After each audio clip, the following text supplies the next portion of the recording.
Hello friends, I hope आप लोग अच्छे होंगे। आज हम लोग प्राचीन भारत के इतिहास में बौद्ध धर्म के बारे में पढ़ेंगे, जो कि हमारे आने वाले एग्जाम में जो यूपीपीएससी आरओ जो होने वाला है, यूपीएससी जो होगा प्रीलिम्स, उसमें एक क्वेश्चन इससे आता ही आता है। ये बहुत इंपॉर्टेंट चैप्टर है, तो इसलिए हम लोग इसको थोड़ा डिटेल में देखेंगे, फिर पीवाईक्यूज देखेंगे, जिससे हम लोग को आइडिया लग जाएगा कि हमारे एग्जाम में जो है वो किस टाइप के क्वेश्चन बन रहे हैं। तो चलिए हम लोग स्टार्ट करते हैं। ये जो मैप दिखा रहा है इसमें, ये मैप क्या है, ये बौद्ध धर्म जहाँ जहाँ तक फैला हुआ है ये पूरा मैप के थ्रू दिखाया गया है। तो देखिए यहाँ पे है, पूरा दिखाया गया है कि 5th से 7th सेंचुरी CE तक पूरा इधर एशिया में पूरा फैला था। म्यांमार, भूटान, तिब्बत तक है, अभी भी है, इंडिया में है। कहाँ से स्टार्ट हुआ बौद्ध धर्म, इंडिया से स्टार्ट हुआ और कहाँ कहाँ सेंचुरी मतलब आगे बढ़ते गया। ठीक है, तो ये चीज़ पूरा डिटेल में यहाँ पे दिखाया गया है। तो चलिए हम लोग बेसिक पहले देख लेते हैं। सबसे पहले हम लोग ये देखते हैं कि गौतम बुद्ध के बारे में देख लेते हैं कि गौतम बुद्ध का जन्म कपिलवस्तु के निकट लुम्बिनी में 563 ईसा पूर्व में हुआ था। तो ये पूछ लेता है कि उनका जो जन्म है वो कहाँ हुआ, तो कपिलवस्तु के निकट लुम्बिनी में हुआ था। कहाँ पे हुआ था? लुम्बिनी में हुआ था, 563 ईसा पूर्व में हुआ था। उनके पिता का नाम क्या था? सुद्धोधन। ये किस गणराज्य के प्रधान थे? तो ये शाक्य गढ़ के प्रधान थे, यानी कि ये जो इनका राज्य था वो क्या था? गणतंत्र था। ठीक है, रिपब्लिक गणतंत्र था। यहाँ पे जनतंत्र चलता था, मतलब इलेक्शन होता था और वो चुन के बनते थे। ठीक, तो ये शाक्य गढ़ के क्या थे? प्रधान थे। क्या? सुद्धोधन। उनके बेटे थे गौतम बुद्ध। माता महादेवी थी और महामाया जो थी वो किस वंश की थी? तो वो कोलीय वंश की कन्या थी। ठीक है, कोलीय गणराज्य की थी वो, तो कोलीय वंश की कन्या थी। ये पूछ लेता है एग्जाम में कि किस वंश की थी उनकी माता, तो वो कोलीय वंश की थी। गौतम बुद्ध के बचपन का जो नाम था वो सिद्धार्थ नाम था उनका। बाद में उनको जब ज्ञान की प्राप्ति हुई तब उनका नाम गौतम बुद्ध पड़ा। उनके जन्म के कुछ दिनों बाद उनकी माता का देहांत हो गया था, तो उनका लालन पालन उनकी मौसी प्रजापति ने किया। तो मौसी का नाम क्या है? प्रजापति गौतमी ने किया था। और उनका विवाह 16 वर्ष, ये पूछेगा नहीं लेकिन हम लोग पढ़ लेते हैं, 16 वर्ष की अल्पायु में हो गया था। हाँ, ये पूछ लेता है कि यशोधरा जो थी वो किस गणराज्य की थी? तो वो किस कुल की थी? तो वो किस कुल की थी? शाक्य कुल की थी। तो यशोधरा से इनका विवाह होता है, वो शाक्य कुल की रहती हैं। ठीक, उत्तरकालीन बौद्ध ग्रंथों में यशोधरा के अन्य नाम क्या क्या हैं? गोपा हैं, बिंबा और भच्छी जना आदि हैं। तो ये इतना इंपॉर्टेंट नहीं है, गोपा बिंबा आप याद कर लीजिए, नहीं तो इतना नहीं पूछता है ये। इनके पुत्र का नाम राहुल था। बुद्ध के जीवन में 4 दृश्यों को अत्यधिक मतलब 4 दृश्यों का अत्यधिक प्रभाव पड़ा। कौन कौन से दृश्य? जब वो जा रहे थे तो उन्होंने सबसे पहले किसको देखा? एक वृद्ध व्यक्ति को देखा, फिर बीमार व्यक्ति को देखा, फिर उसके बाद उन्होंने एक मृतक को देखा और लास्ट में उन्होंने सन्यासी को देखा। तो ये जो 4 चीज़ उन्होंने देखा, इसका उनके जीवन पे बहुत ज़्यादा प्रभाव पड़ा। तो ये पूछ लेता है कि 4 चीज़ किसका उन पे प्रभाव पड़ा? तो ये 4 बुद्ध पे प्रभाव पड़ा, वृद्ध व्यक्ति, बीमार और मृतक और सन्यासी पे पड़ा। सिद्धार्थ ने अब क्या हुआ कि मतलब कितने वर्ष की अवस्था में वो गृह त्याग कर दिए थे? तो 29 वर्ष की अवस्था में वो गृह त्याग कर दिए थे। इनके जो पहले गुरु थे, मतलब जहाँ पे ये गए थे, तो सांख्य दर्शन के आचार्य थे, अलार कलाम नाम था। वो वैशाली के समीप इनकी मुलाकात उनसे हुई थी, तो उनसे इन्होंने पहला ज्ञान लिया था। तो पहले जो अगर पूछा जाता है कि गौतम बुद्ध के पहले गुरु कौन थे, तो वो थे आचार्य अलार कलाम थे। ठीक है, और ये हम लोगों ने पढ़ी लिया कि 29 वर्ष की अवस्था में उन्होंने गृह त्याग कर दिया था। और जब इन्होंने गृह त्याग किया, यानी कि घर को अपने छोड़ दिया, तो उस घटना को क्या कहा जाता है बौद्ध धर्म में? तो उस घटना को महाविनिष्क्रमण कहा जाता है। इस घटना को अभी हम लोग इसमें डिटेल में भी देखेंगे कि जन्म जब हुआ तब क्या कहा जाता है। जैसे यहाँ पे है कि देखिए, जो जन्म की घटना है उनकी, तो जन्म की घटना का प्रतीक है कमल और सांड। गृह त्याग की घटना का क्या प्रतीक है? घोड़ा। ये एग्जाम में पूछता है, इसलिए इसको याद कर लीजिएगा। ज्ञान जब मिला उनको, तो उसका प्रतीक क्या है? बोधि वृक्ष है, यानी पीपल के वृक्ष के नीचे उनको क्या मिला था? ज्ञान की प्राप्ति हुई थी, तो पीपल यानी बोधि वृक्ष इसका प्रतीक है ज्ञान का। निर्वाण का प्रतीक है पद चिन्ह। तो ये चीज याद कर लीजिएगा, इंपॉर्टेंट है। फिर क्या होता है? 29 वर्ष की अवस्था में ये गृह त्याग कर देते हैं, और क्या होता है? 6 साल की कठिन तपस्या के बाद इनको 35 वर्ष की अवस्था में बैसाख पूर्णिमा के दिन इनको क्या मिलता है? ज्ञान की प्राप्ति होती है। तो 6 साल बाद इनको ज्ञान की प्राप्ति होती है। फिर उसके बाद ये सिद्धार्थ से गौतम बुद्ध बन जाते हैं। उस टाइम ये इनको ज्ञान की प्राप्ति में हो जाती है, तो ये बुद्ध कहलाते हैं। ठीक, बुद्ध के अन्य नाम भी हैं, ये भी एग्जाम में पूछ लेता है। तो तथागत मिलते हैं कौन कौन से, देखिए ज्ञान प्राप्ति के पश्चात गौतम बुद्ध ने अपने मत का प्रचार प्रारंभ किया। सबसे पहला इन्होंने जो अपना वो प्रचार किया था, यानी कि सबसे पहले इन्होंने कहाँ पे अपना क्या किया था, प्रवचन दिया था, तो वो ऋषिपत्तनम में दिया था। ऋषिपत्तनम मतलब वर्तमान में जो नाम है वो है सारनाथ, वाराणसी में दिया था इन्होंने, तो ये बहुत इंपॉर्टेंट है। यहाँ उन्होंने 5 ब्राह्मण सन्यासियों को प्रथम उपदेश दिया था अपना। तो ये जो प्रथम उपदेश है इसको क्या कहते हैं, इसको धर्म चक्र परिवर्तन के नाम से जाना जाता है। तो ये चीज़ याद रखिएगा कि जो प्रथम उपदेश दिया था उसको किस नाम से जाना जाता है, धर्म चक्र परिवर्तन के नाम से जाना जाता है। और जब उन्होंने गृह त्याग किया था तो क्या कहा जाता है उसको, तो उसको महाविनिष्क्रमण कहा जाता है। और ये हम लोगों ने देखा है कि जन्म जब हुआ था तो उसका प्रतीक कमल और सांड है, गृह त्याग का प्रतीक घोड़ा है, ज्ञान का पीपल है, पीपल का वृक्ष है, और निर्वाण का पद चिन्ह है। तो ये इंपॉर्टेंट है।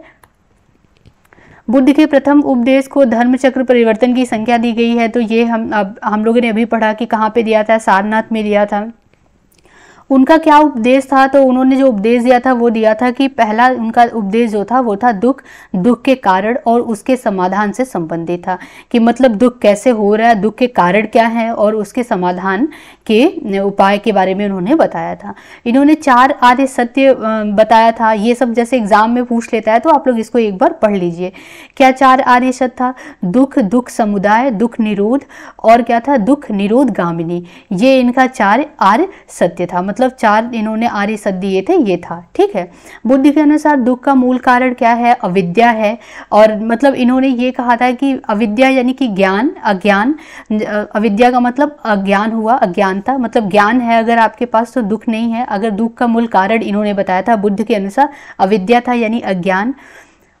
और इसके मतलब अगर आप दुख को मिटाना चाहते हैं तो ये बुद्ध ने बताया था कि बुद्ध के अनुसार अगर आप दुख को कम करना चाहते हैं या मिटाना चाहते हैं तो इसका विनाश करने के लिए आपको अष्टांगिक मार्ग इन्होंने बताया था। वो अष्टांगिक मार्ग मतलब 8 मार्ग थे जो कि इस प्रकार है, सम्यक दृष्टि, सम्यक संकल्प, सम्यक वाक और सम्यक कर्मात मतलब सम्यक कर्म करना, और सम्यक आजीव, सम्यक व्यायाम, सम्यक स्मृति और सम्यक समाधि। तो ये इनका क्या था, ये इनका अष्टांगिक मार्ग था। एक बार इसको पढ़ लीजिएगा। बुद्ध ने अपने मत को क्या कहा उन्होंने, तो उन्होंने मतलब उनका देखिए जो बुद्ध थे, गौतम बुद्ध, वो मेन उनका फोकस किस पे था, तो वो जो उपदेश देते थे, जो सबको ज्ञान देते थे, तो उनका मेन उपदेश यही था कि आप मध्यम मार्ग को अपनाओ। तो वो मध्यम मार्ग पे ही चलने के लिए लोगों को बोलते थे। ठीक है। तो ये चीज़ इनका मेन उपदेश का मतलब सार था कि मध्यम मार्ग को अपनाओ। बुद्ध धर्म के अनुयायी 2 वर्गों में बटे हुए थे। एक थे मतलब भिक्षु और भिक्षुणी आएंगे, एक थे उपासक और उपासिकाएं आएंगे। भिक्षुक भिक्षुणी यानी कि जो घर को त्याग दें, एकदम मतलब भिक्षुक जो घर से दूर रहें। उपासक उपासिकाएं यानी कि जो क्या है, गृहस्थ जीवन में हैं फिर भी मतलब बुद्ध धर्म को अपनाते हैं, तो वो उपासक उपासिकाएं कहे जाएंगे। तो ये इनका 2 वर्गों में बटा हुआ था।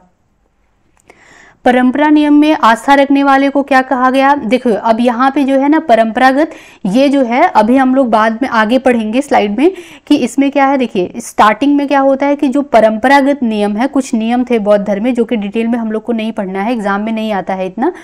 तो जो परंपरागत यानी कि जो स्टार्टिंग से बुद्ध धर्म में थोड़े कड़े नियम थे, उसको मानने वाले को क्या कहा जाता था, स्थविर कहा जाता था या थेरावादी कहा जाता था। यही स्थविर और थेरावादी जो है बाद में जाकर के जो संप्रदाय टूट जाता है हीनयान और महायान में, अभी हम लोग पढ़ेंगे आगे। तो यही स्थिरवादी जो ये थे थेरावादी और स्थविर थे, ये हीनयान में कन्वर्ट हो जाते हैं और जो थोड़े मतलब लचीला उसमें ले आते हैं और भी धर्म को थोड़ा क्या करते हैं, लिबरलाइज टाइप, यानी कि उसमें जैसे मूर्ति, जैसे इसमें क्या है कि फॉर एग्जांपल इसमें यह है कि मूर्ति पूजा नहीं होगा।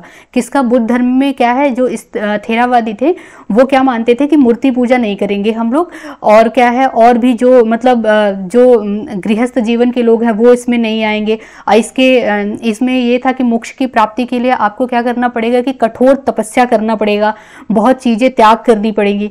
लेकिन महायान में क्या था कि मूर्ति पूजा था, कि मूर्ति पूजा करेंगे मतलब हम बुद्ध की मूर्ति बनाएंगे और उसमें गृहस्थ जीवन के लोग भी आएंगे, तो ये चीज़ था। तो यही जो परंपरागत नियम में आस्था रखने वाले संप्रदाय स्थविर और थेरावादी, ये हीनयान कहलाए बाद में। अभी आप लोग ये याद कर लीजिए कि परंपरागत नियम में आस्था रखने वाले को क्या कौन से संप्रदाय थे, तो ये थेरावादी थे। ये एग्जाम में पूछता है, इंपॉर्टेंट है। इनका नेतृत्व किसने किया था? जो थेरावादी थे इनका नेतृत्व किसने किया था? तो ये किया था महाकच्चयान ने किया था। ठीक है। परिवर्तन के साथ नियम को स्वीकार करने वाले संप्रदाय को क्या कहा गया? महासांगिक। ये महासांगिक बाद में क्या बन गए? महायान बन गए। तो ये जो है महायान में कन्वर्ट हो गए और जो ये थे थेरावादी वो हीनयान में कन्वर्ट हो गए। ठीक है। और इनका जो महायान जो ये था, मतलब महायान तो बाद में आएगा, अभी महासांघिक था। महासांघिक के जो नेतृत्व कौन कर रहे थे? तो वो महाकश्यप ने किया था। तो ये चीज़ आप याद कर लीजिए कि जो थेरावादी थे, थेरावादी के जो नेतृत्व किसने किया था? तो वो महाकच्चयान ने किया था। और महासांघिक का नेतृत्व किसने किया था? महाकश्यप ने किया था। ये बहुत इंपॉर्टेंट है, इसको आप याद कर लीजिएगा। फिर मतलब ये देखिए यहाँ पे दे दिया है चतुर्थ बौद्ध संगति। तो ये हम लोग लाइन से अभी पूरा पढ़ेंगे कि प्रथम कहाँ हुआ था और कौन उसके अध्यक्ष थे, किसके काल में हुआ था, द्वितीय कब हुआ था। तो ये 4 पूरा हुआ है बौद्ध संगति। अभी हम लोग आगे इसको पढ़ेंगे डिटेल में। अब एक ये मत है, ये बौद्ध धर्म से रिलेटेड है। तो ये कभी कभी पूछ लेता है कि वैभाषिक मत जो है, वैभाषिक मत, इसकी उत्पत्ति कश्मीर में हुई थी और ये किस धर्म से रिलेटेड है, यही पूछ लेता है बस। तो वैभाषिक मत जो है वो बुद्ध धर्म से रिलेटेड है। अब यहाँ पे शून्यवाद के प्रवर्तक कौन है? तो ये नागार्जुन है। इनकी प्रसिद्ध रचना कौन सी है? तो ये है मध्यमिकारिका। ये इंपॉर्टेंट है, तो ये आप याद कर लीजिएगा। और शून्यवाद के प्रवर्तक कौन है? तो नागार्जुन इसके प्रवर्तक हैं। और भी अन्य विद्वान थे जो नागार्जुन के अतिरिक्त इस मत को मानते थे। किसको? शून्यवाद को। तो ये हैं चंद्रकीर्ति हैं, शांतिदेव हैं और शांति रक्षित हैं और आर्यदेव हैं। तो ये इतना इंपॉर्टेंट नहीं है, आप ये याद कर लीजिए शून्यवाद के प्रवर्तक कौन है। तो वो नागार्जुन है। इनकी रचना कौन सी है? तो ये याद कर लीजिए। ठीक है। नागार्जुन की तुलना किससे की जाती है? तो ये मार्टिन लूथर से की जाती है, ये याद कर लीजिएगा। वेनसॉन्ग ने इन्हें संसार के 4 मार्गदर्शक शक्तियों में से एक कहा। तो ये कभी कभी स्टेटमेंट देके पूछ लेता है कि किसने कहा, किसके लिए कहा। तो नागार्जुन के लिए कहा था। किसने कहा था? वेनसॉन्ग ने कहा था। ये हमारा स्तूपा है जो कि बुद्ध धर्म में, जैसे हमारे हिंदू धर्म में क्या होता है, मंदिर होता है, मुस्लिम में क्या होता है, मस्जिद होता है, ऐसे बौद्ध धर्म में स्तूप जो होता है उसकी पूजा की जाती है। स्तूप में क्या होता है? 2 होता है, एक विहार होता है। ये हम लोग डिटेल में जब स्तूपा के बारे में पढ़ेंगे तब पढ़ेंगे। अभी हम लोग बस बौद्ध धर्म के बारे में पढ़ रहे हैं, जिसमें क्या है पूरा मतलब बुद्ध से रिलेटेड है कि उनका जन्म कब हुआ, उन्होंने क्या क्या किया। ठीक है। उन्होंने कहाँ पहला अपना उपदेश दिया, ये सब चीज़ है। अभी स्तूपा के बारे में डिटेल से पढ़ेंगे। क्यों? क्योंकि स्तूप जो है वो थोड़ा डिटेल में है कि कौन से उसमें स्तूप में क्या होता है कि जो जो राजा जो जो धर्म को मानते थे, बुद्ध धर्म को, उन्होंने स्तूपा में बहुत काम करवाए हैं। तो वो सब थोड़ा टाइम लगेगा, तो हम लोग डिटेल में उसको अलग से लेकर के आएंगे स्तूपा एक चैप्टर। ठीक है। तो यहाँ पे एक बस बेसिक सा देख लेते हैं। ये स्ट्रक्चर है पूरा, इसका आर्किटेक्चर है स्तूपा का, जिसमें जो सबसे ऊपर वाला होता है ये कभी कभी नाम दे देता है। तो ये क्या है? इसको क्या बोलते हैं? छतरी बोलते हैं। और ये जो है ऊपर के मतलब देखिए ये क्या है, यहाँ पे ये छतरी है। इसके जस्ट नीचे जैसे मंदिर में गर्भगृह होता है जहाँ पे क्या होता है, मूर्ति रखी जाती है, वैसे ही यहाँ पे स्तूप है। स्तूप का जो गर्भगृह के ऊपर होता है वो छतरी होता है। मंदिर में आप लोगों ने देखा होगा कि जैसे शिव भगवान का मंदिर है तो ऊपर क्या होता है? त्रिशूल होता है। त्रिशूल होता है, त्रिशूल के जस्ट नीचे क्या होता है? मूर्ति रखा जाता है। ठीक है। तो त्रिशूल के जस्ट नीचे यहाँ पे क्या होगा? शिवलिंग रखा जाएगा यहाँ पे। ठीक। तो ये क्या है? गर्भगृह है। अब यहाँ पे क्या होता है, जहाँ पे जैसे स्तूप मतलब बेसिकली स्तूप जब बने थे स्टार्टिंग में, तो वो क्या था कि जो गौतम बुद्ध थे उनके जो अवशेष थे, यानी कि जब पहली बार जब स्तूप था तो वो उनकी राख, यानी कि जब उनको निर्वाण की प्राप्ति हुई थी तो जो राख था उस राख को डाल करके क्या हुआ? स्तूप बना था। कहाँ पे? जैसे पूजा की तरह, जैसे हम लोग शिवलिंग यहाँ पे रखा तो यहाँ पे क्या हुआ? राख रखा गया। ये गर्भगृह टाइप है और उसके ऊपर क्या है? ये छतरी है। तो सेम एकदम एग्जैक्ट उसके ऊपर रहता था। और ये क्या है? हर्मिका है, इसको बोलते हैं। और ये पूरा जो है ये अंड आकार में है तो इसको अंड बोलते हैं पूरा। ठीक है। और ये प्रदक्षिणा पथ होता है जहाँ पे क्या करते हैं, जो बौद्ध धर्म से को मतलब क्या करते हैं, यहाँ पे प्रदक्षिणा पथ पे इसको चारों तरफ से यहाँ पे, हाँ ये है, ये मेधी है, ये मेधी है, ये जो सजावट पूरा बना हुआ है। पहले क्या होता है? स्तूपा के बाद ये मेधी है, मेधी, और फिर इसके बाद ये वेदिका है। ये पूरा जो डेकोरेट किया गया है पूरा इस पे, ये पहले क्या था, ये पहले पत्थर से मतलब ये दूसरे उसमें बनाया है। अभी हम लोग जब पढ़ेंगे तो उसमें देखेंगे स्तूपा में डिटेल से कि कौन से राजा ने ये बनवाया है, ठीक है। और ये क्या है, ये तोरण द्वार है जहाँ से प्रवेश करते हैं, जो भिक्षुक होते हैं वो जाते हैं, और जो बौद्ध धर्म को मानते हैं ऐसे भी जो लोग जाते हैं, तो वो उपासक उपासिकाएं, तो वो क्या करते हैं, यहाँ पे परिक्रमा करते हैं, तो इसको इसीलिए प्रदक्षिणा पथ कहा गया है, ठीक है। तो ये चीज़ है पूरा इसका आर्किटेक्चर, एक बार इसको आप लोग देख लीजिएगा अच्छे से। अब देखिए यहाँ पे स्तूप का थोड़ा सा बता दिया गया कि स्तूप सर्वप्रथम कहाँ पे, स्तूप का सर्वप्रथम कहाँ पे वर्णन मिलता है। तो कभी कभी आ जाता है कि सर्वप्रथम स्तूप का वर्णन जो है वो बुद्ध काल में, तो नहीं, वो गलत है। ऋग्वेद में सर्वप्रथम स्तूप का शब्द का वर्णन मिला हुआ है, तो ये चीज़ गलत हो जाएगा कि स्तूपा जो है सबसे पहले बुद्ध काल में नहीं, वो ऋग्वेद में इसका वर्णन किया गया है। इसके अतिरिक्त अथर्ववेद, वात्स्यनेही संहिता और तैत्तिरीय संहिता में भी और पंचवीस ब्राह्मण में भी इसका स्तूप से संबंधित जानकारी मिलती है, ठीक है। तो ये एकदम पुराना मतलब है, कहाँ से, ऋग्वेद से है स्तूपा का वर्णन। स्तूप का शाब्दिक अर्थ होता है किसी वस्तु का ढेर होता है। स्तूप का विकास संभवतः मिट्टी के ऐसे चबूतरों से हुआ है जिसका निर्माण मृतक की चिता के ऊपर अथवा मृतक की चुनी हुई अस्थियों को रखने के लिए बनाया जाता है। मतलब क्या है, जैसे यहाँ पे क्या बताया हम लोगों ने, अभी पढ़ा आप लोगों ने कि गौतम बुद्ध की जो अस्थि थी, मतलब जो राख था उसको रख के बनाया गया। कहीं कहीं क्या हुआ, उनके जो सामान थे वो रख करके बनाए गए, तो ये चीज़ है, ठीक। स्तूप के 4 भेद हैं, शारीरिक स्तूप है, और क्या है, पारिभौतिक स्तूप है, और उद्देशिका स्तूप है, और पूजा अर्थक स्तूप है, ठीक। अब इसमें क्या है, इसको डिटेल में जब हम लोग पढ़ेंगे तब हम लोग पढ़ेंगे कि क्या होता है शारीरिक स्तूप का मतलब, पारिभौतिक स्तूप का मतलब क्या होता है, उद्देशिका स्तूप का मतलब क्या होता है, पूजा अर्थक स्तूप का मतलब क्या होता है, ठीक है। तो जब लेके आऊंगी स्तूपा पे लेक्चर तो उसमें डिटेल में हम लोग देखेंगे। अब ये है हमारा बौद्ध संगति, ये बहुत इंपॉर्टेंट है, इससे एग्जाम में मतलब बहुत बार क्वेश्चन आया है, तो इसको आप लोग एकदम याद कर लीजिएगा। तो इसमें क्या है, चार संगति होती है, और क्या है, कहाँ मतलब किसके किसके काल में होता है, और इसके जो अध्यक्ष है ये भी इंपॉर्टेंट है, और इसमें क्या कार्य होता है बौद्ध धर्म से रिलेटेड, ये भी बहुत ज़्यादा इंपॉर्टेंट है। प्रथम बौद्ध संगति होती है, यहाँ पे संगीत नहीं है, ये मिस्टेक हो गया है, यहाँ पे संगति है, ठीक है। तो यहाँ पे कौन से स्थान में होता है, प्रथम तो ये राजगृह में होता है, और सन जो है ये इंपॉर्टेंट है, तो ये 483 ईसा पूर्व में होता है, ईसा पूर्व मतलब बीसी, तो 483 बीसी में होता है। किसके शासन काल में होता है, तो अजात शत्रु के शासन काल में प्रथम बौद्ध संगति होता है। इसके अध्यक्ष कौन रहते हैं, महाकश्यप इसके अध्यक्ष रहते हैं। इसमें क्या क्या कार्य होते हैं, तो इसमें बुद्ध के उपदेशों का सुत्त पिटक और विनय पिटक में क्या होता है, संकलन होता है। बुद्ध के उपदेशों यानी बुद्ध ने जहाँ जहाँ उपदेश दिया था, जो जो उपदेश दिया था, तो उनके शिष्य बने थे, तो उन लोगों ने लिखा था सुत्त पिटक और विनय पिटक, तो उनके उपदेशों का संकलन था ये सुत्त पिटक और विनय पिटक। तो ये एग्जाम में पूछता है कि किस बौद्ध संगति में सुत्त पिटक और विनय पिटक का संकलन किया गया, यानी कि लिखा गया, तो प्रथम बौद्ध संगति में ये लिखा गया। इस जो प्रथम बौद्ध संगति था, इसके अध्यक्ष कौन थे, तो महाकश्यप थे। शासन यानी किसके शासन काल में हुआ था, अजातशत्रु के शासन काल में हुआ था। द्वितीय बौद्ध संगति कहाँ होता है, वैशाली में होता है, ये 100 साल बाद होता है, 383 ईसा पूर्व यानी 383 बीसी में होता है, कालाशोक के समय होता है, यानी कि कालाशोक इस टाइम शासक रहते हैं, इनके शासन काल में होता है। इस टाइम अध्यक्ष कौन रहते हैं द्वितीय बौद्ध संगति के, तो ये साबक मीर रहते हैं, ठीक, साबक मीर रहते हैं, और इनको सर्वकामिनी भी बोला जाता है। तो इस टाइम क्या मतलब कार्य हुआ था, तो यहाँ पे स्थविर और महासांगिक का विभाजन हो गया था। स्थविर और महासांगिक हम लोगों ने देखा, अभी पढ़ा है, तो स्थविर और महासांगिक का विभाजन किस बौद्ध संगति में हुआ था, तो द्वितीय बौद्ध संगति में हुआ था। ये इंपॉर्टेंट है, इसको याद कर लीजिएगा। तृतीय बौद्ध संगति किसके शासन काल में हुआ था, तो ये अशोक के शासन काल में हुआ था। कहाँ पे हुआ था, तो पाटलिपुत्र में हुआ था। किस समय हुआ था, ये 250 ईसा पूर्व यानी 250 बीसी में हुआ था, ठीक। और इस टाइम अध्यक्ष कौन थे, वो थे मोगलिपुत्र थे, ये इस टाइम इसके अध्यक्ष थे तृतीय बौद्ध संगति के। इस टाइम क्या कार्य हुआ था, तो ये अभिधम्म पिटक का संकलन किया गया था, तो अभिधम्म पिटक लिखा गया था इस टाइम तृतीय बौद्ध संगति में।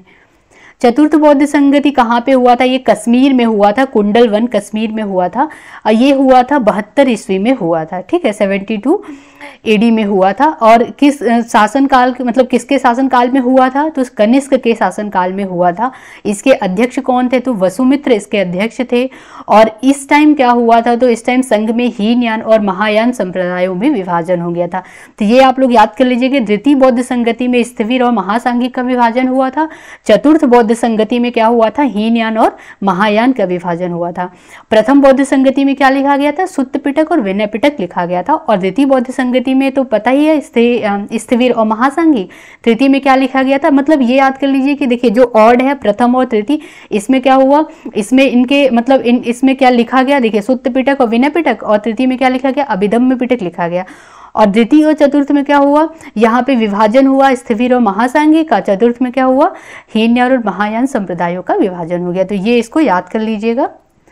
अब यहाँ पे हीनयान और महायान दिया हुआ है। हीनयान क्या है, बुद्ध के महापुरुष, मतलब जो हीनयान थे उनको देखिए, हीनयान और महायान का बेसिकली मतलब ये है कि हीनयान मतलब जो यान क्या होता है, जैसे स्वर्ग की तरफ जाने के लिए, स्वर्ग जैसे हम लोग कहीं भी जाने के लिए यान यानी कि क्या होता है, हम लोग कोई भी ट्रांसपोर्ट यूज करते हैं, चाहे बस से जाएं, चाहे स्कूटी से जाएं, चाहे बाइक से जाएं।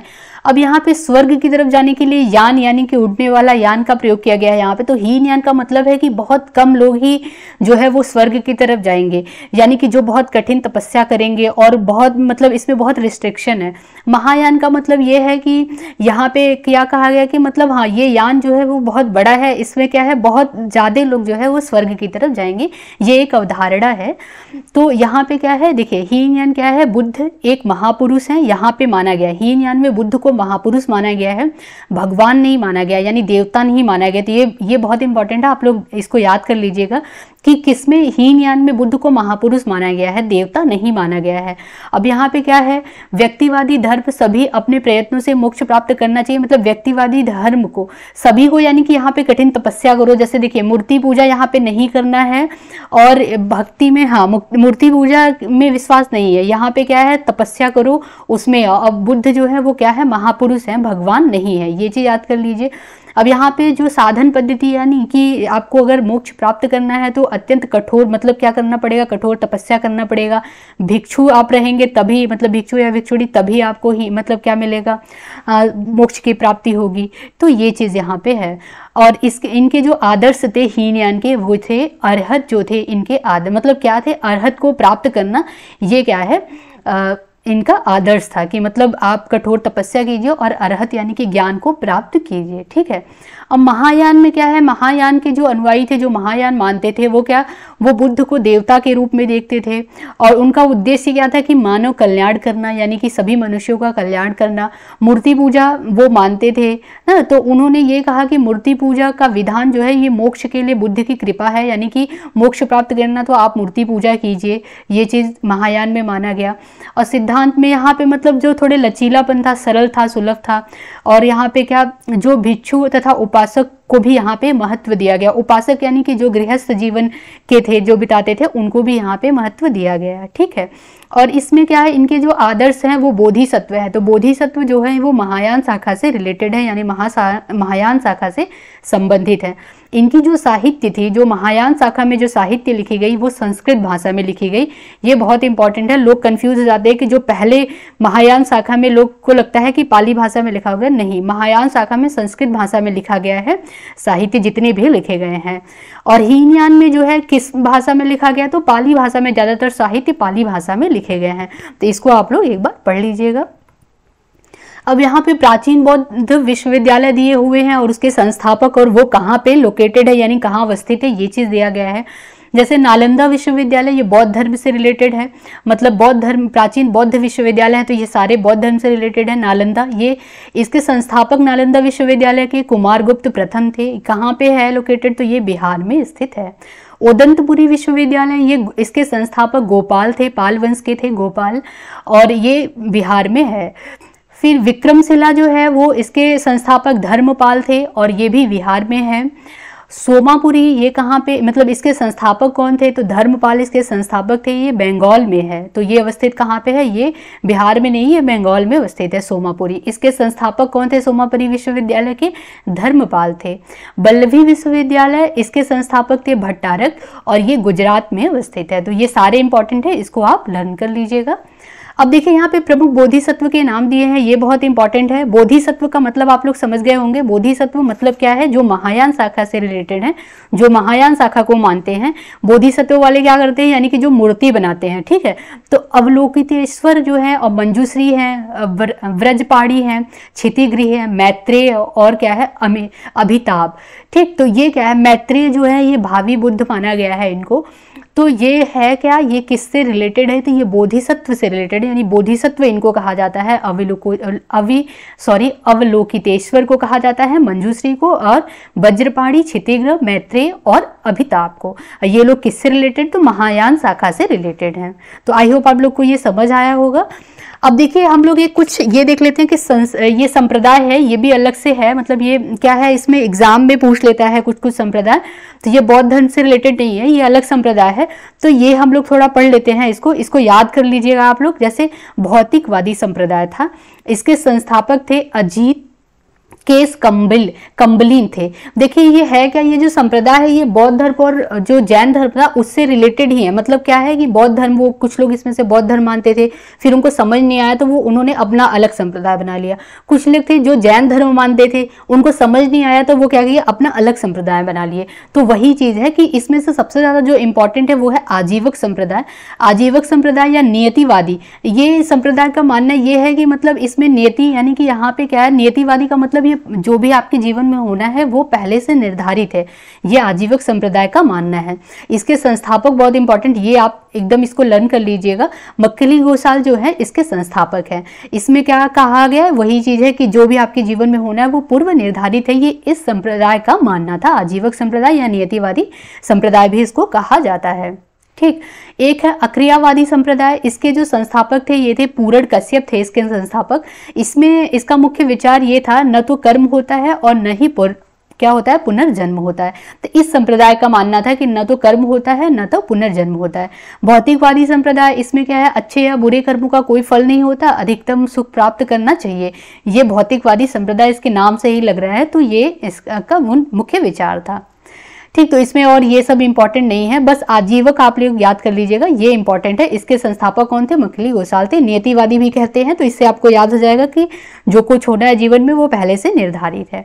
तो आई होप आप लोग को समझ आ गया होगा। अब हम लोग PYQs देख लेते हैं जो प्रीवियस ईयर में क्वेश्चन आए हैं, तो बुद्ध धर्म से रिलेटेड, तो हम लोग को एक आइडिया लग जाएगा कि कैसे क्वेश्चन इस टाइम एग्जाम में आ रहे हैं। तो अभी पहला जो क्वेश्चन है वो है, गौतम बुद्ध का जन्म कब हुआ था, तो ये 563 ईसा पूर्व में इनका जन्म हुआ था। बुद्ध के जीवन की किस घटना को महाविनिष्क्रमण के रूप में जाना जाता है, तो उनका जो गृह त्याग था, जब उन्होंने घर छोड़ा था, तो महाविनिष्क्रमण इस घटना को कहा जाता है, ठीक है। नेक्स्ट क्वेश्चन है, गौतम बुद्ध की माँ किस वंश से संबंधित थी। अभी हम लोगों ने पढ़ा कि ये किस वंश से संबंधित है, ये कोलीय वंश से संबंधित थे, ठीक। और बुद्ध का जन्म कहाँ हुआ था, तो इनका जन्म जो है वो लुम्बिनी में हुआ था। नेक्स्ट क्वेश्चन है हमारा, निम्नलिखित में किस राजवंश के अभिलेख से इस परंपरा का समर्थन होता है कि लुम्बिनी शाक्य मुनि बुद्ध का जन्म स्थान है।